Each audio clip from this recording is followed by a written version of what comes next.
গীতার মঙ্গলাচরণ হচ্ছে পাত্যে পদ্ধতিতে কৃষ্ণ জগৎ কারণ, কুরুক্ষেত্রে গীতা শাস্ত্র করিলেন কীর্তন বেশ, তাহা করিলেন ভারতে প্রকাশ, কবিতায় প্রচারিতে আমার প্রয়াস, আশ্রিতে কল্পতরু দেবকী নন্দন, কৃপা কর মোর প্রতি কৃপাবলোকন, গীতা উদ্দিষ্ট তুমি সর্বত্র সার, প্রণমিছে তবে পদে শ্রী পান কুমার। এটা নাম্বার ৬৬, বাংলা অনুবাদ। শ্লোক নম্বর ১৫, তৃতীয় অধ্যায়। কর্ম দেবাশ্রিত ব্রহ্ম হইতে দেবের সৃষ্টি, সর্বব্যাপী ব্রহ্ম যজ্ঞের প্রতিষ্ঠিত থাকেন। কর্ম দেবাশ্রিত ব্রহ্ম হইতে দেবের সৃষ্টি, সর্বব্যাপী ব্রহ্ম যজ্ঞের প্রতিষ্ঠিত থাকেন। ১৫ নম্বর শ্লোক। যে ব্যক্তি কর্মের অনুষ্ঠান করে না সে পাপী ও ইন্দ্রিয় আসক্ত, তাহার জীবন বৃথা। এখানে ভগবান শ্রীকৃষ্ণ কি বলছেন? ১৬ নম্বর শ্লোকে বলছেন যে ব্যক্তি কর্মের অনুষ্ঠান করে না সে পাপী ও ইন্দ্রিয় আসক্ত, তাহার জীবন বৃথা। আমরা যদি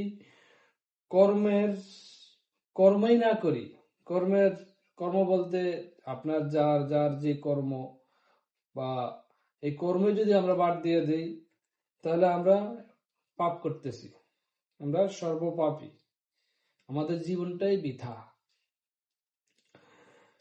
১৭ নম্বর শ্লোক। যে ব্যক্তি আত্মাতেই সন্তুষ্ট থাকে তাহার কর্তব্য বলিয়া কিছুই থাকে না। এখানে ভগবান শ্রীকৃষ্ণ স্পষ্ট বলে গেছেন যে ব্যক্তি আত্মাতে সন্তুষ্ট থাকে তাহার কর্তব্য বলে কিছুই থাকে না। মানে আমরা নিজের নিয়ে যারা সন্তুষ্ট থাকি, আমরা নিজে খাইলাম, নিজে বাঁচলাম, নিজের উন্নতি করতে পারলাম না কেন, এই সমস্ত চিন্তা ভাবনা নিয়ে যারা আমরা থাকি তারা আত্মাতে সন্তুষ্ট থাকে, তাহার কর্তব্য বলে কিছু নেই। মানে আমাদের দুনিয়াতে যে আমরা আইছি, আমাদের জীবনটাই বৃথা।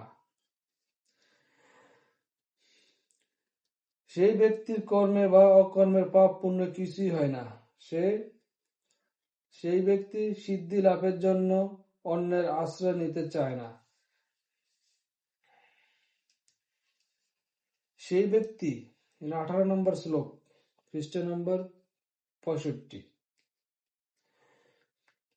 সেই ব্যক্তি কর্ম বা অকর্মের পাপ পুণ্য কিছুই হয় না। সেই ব্যক্তি সিদ্ধি লাভের জন্য অন্যের আশ্রয় নিতেও চায় না। গীতার মাহাত্ম্য। শৌনক বলিলেন, হে সূত, ব্যাসদেব যেভাবে গীতার মাহাত্ম্য বর্ণনা করিয়াছিলেন তাহা সেভাবে বর্ণনা করো। সূত বলিলেন, মহাশয়, গীতা মাহাত্ম্য অতি গোপনীয়, তাহা ঠিকভাবে বলার শক্তি তো কারোই নেই। ১ নম্বর ও ২ নম্বর শ্লোক মাহাত্ম্য, গীতার মাহাত্ম্যের শ্লোক। ৩ নম্বর শ্লোকে শ্রীকৃষ্ণ কি বলেন? সূত শ্রীকৃষ্ণের কথা কি বলছেন? শ্রীকৃষ্ণ ইহা সবচেয়ে ভালো জানেন, তবে অর্জুন, ব্যাসদেব, শুকদেব, যাজ্ঞবল্ক্য ও জনক রাজা ইহার কিছুটা জানেন। ব্যাসদেবের মুখে আমি যাহা শুনেছি তাহাই আপনার নিকট বলিতেছি, শুনুন।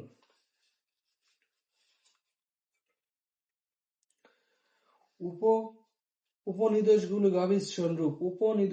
গাভীর সনরূপ। শ্রীকৃষ্ণ হইলেন সেসব গাভীর দেহকারী, অর্জুন সেই গাভীর বাছুর বশত, আর গীতা উপদেশ রূপ অমৃত হইল সেই গাভীর দুধ। শ্রীকৃষ্ণ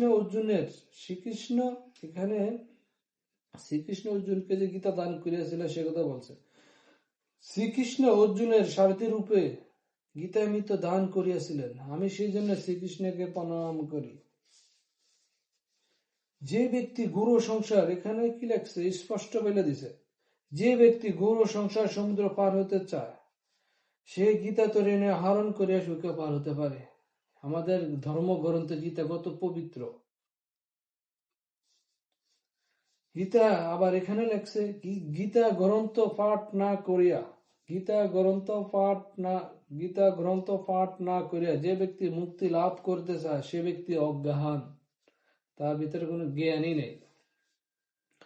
বালকও তাহাকে উপহাস করে, মানে ছোট ছোট বালক যারা আছে তারাও তাকে উপহাস করে। যিনি রাত্রি দিন গীতা পাঠ করেন বা শ্রবণ করেন তিনি মানুষ নন, দেবতুল্য।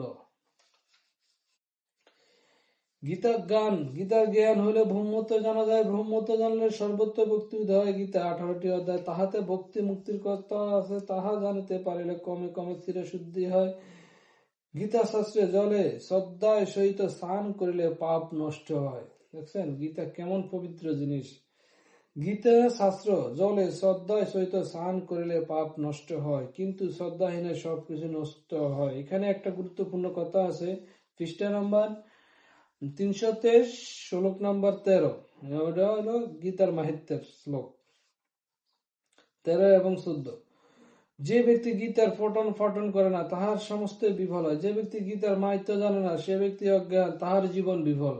গীতার মাহাত্ম্যটা যদি আমরা সনাতন ধর্মে যারা জন্মগ্রহণ করেছি, আমরা যদি গীতার মাহাত্ম্যটাই না জানি, মানে আমাদের জীবনটাই বিফল, আমাদের এই জীবনের কোনো মূল্যায়নই নেই।